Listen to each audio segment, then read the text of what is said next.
Hi, take a seat. Welcome to the video. I'm sure most of you have heard about the hit show Arcane. People can't seem to shut up about it, which is completely valid. It is amazing.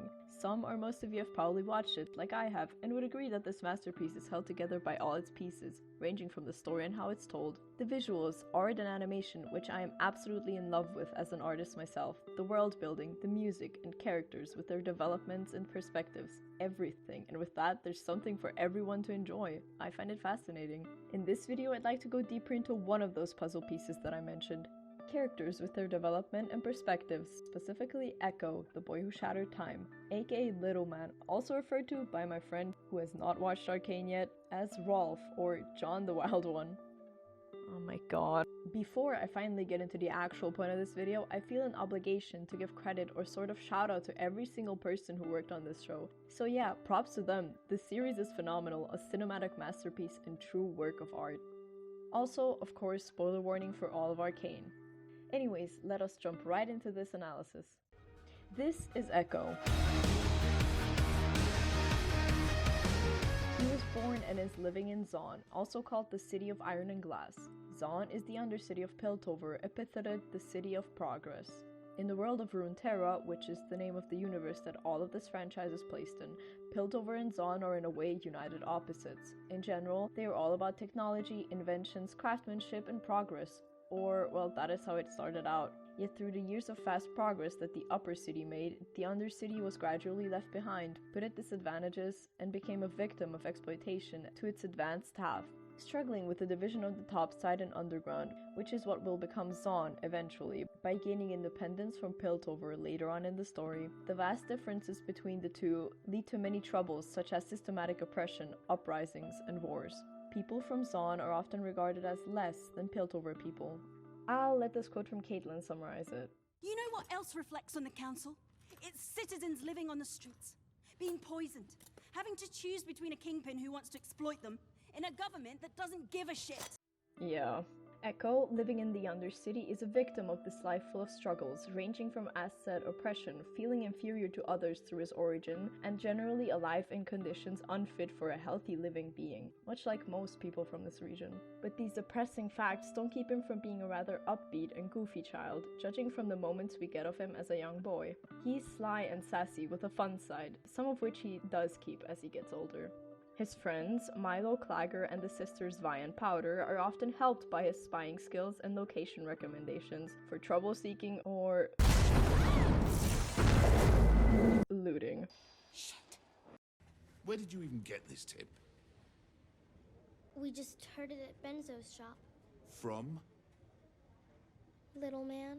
He is mentored by Benzo, a salesman running a gadget shop of sorts in the lanes of Zaun.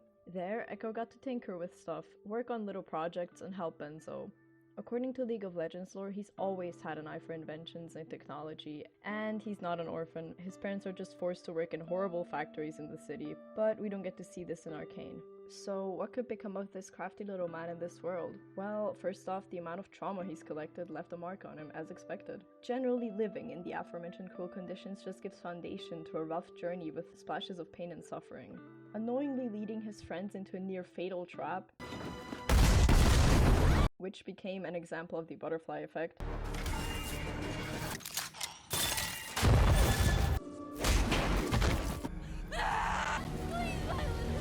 Being an eyewitness to the graphic death of Benzo, his mentor and parental figure of sorts, whilst also witnessing the assault and kidnapping of Vander, his closest friend's fatherly figure, probably left him feeling helpless but still guilty, thinking he should've and could've, which is false, he was a child, done something to prevent these things. And just all of that happening when he is still a young child, I would just roughly estimate around the age of 10. Shortly after all that, the death of Vander followed, which he probably got the news of after leading his friends to the place Silco took him.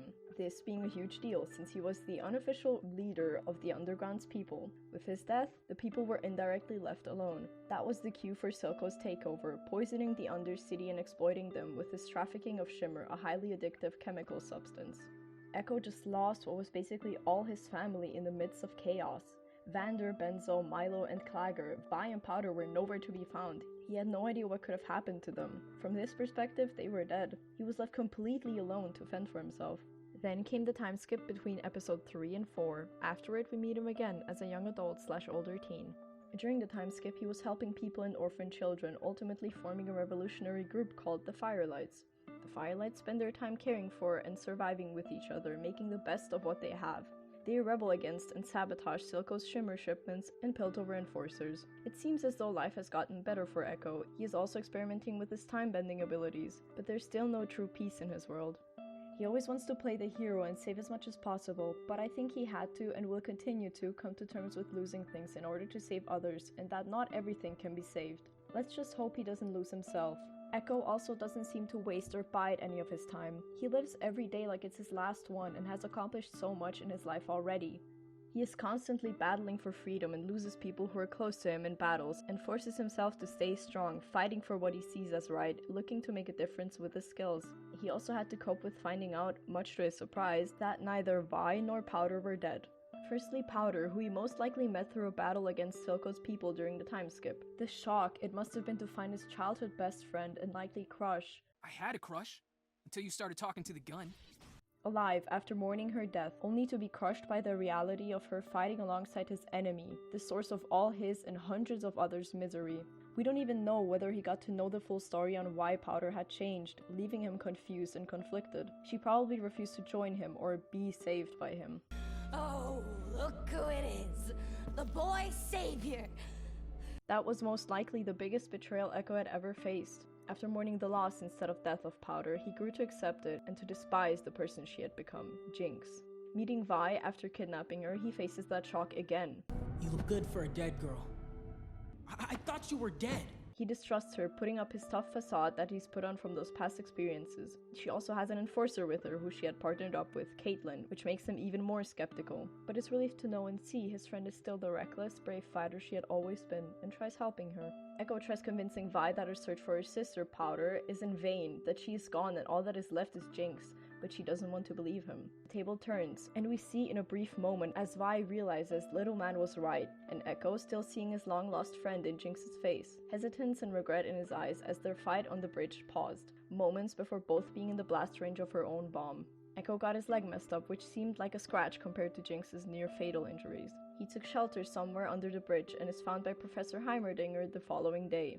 Ekko recognizes the counselor and learns that he is in fact not a counselor anymore, and came to Zon to offer his help to the people, only to be rejected. Ekko takes Heimerdinger with him to the Firelight's base, where they bond over their passion for innovation and technology. He is introduced to and is fascinated by the rebellious group's ways and environment. Astonishing. You say all this came about in your own brief lifespan? How were you able to accomplish so much so quickly? You'd be surprised what you can pull off when your life depends on it. It looks like this will be the start of a presumed partnership between the two. So yeah, that is the end and open door of Ekko's story in Arcane for now. I really hope you enjoyed this mildly detailed look into his character and perspective, and that it helped some of you understand it more. I think he really is an underrated and amazing character, and I hope to see more of him in the next season. But I'll leave it off here for now. Have a nice day, and thank you so much for watching.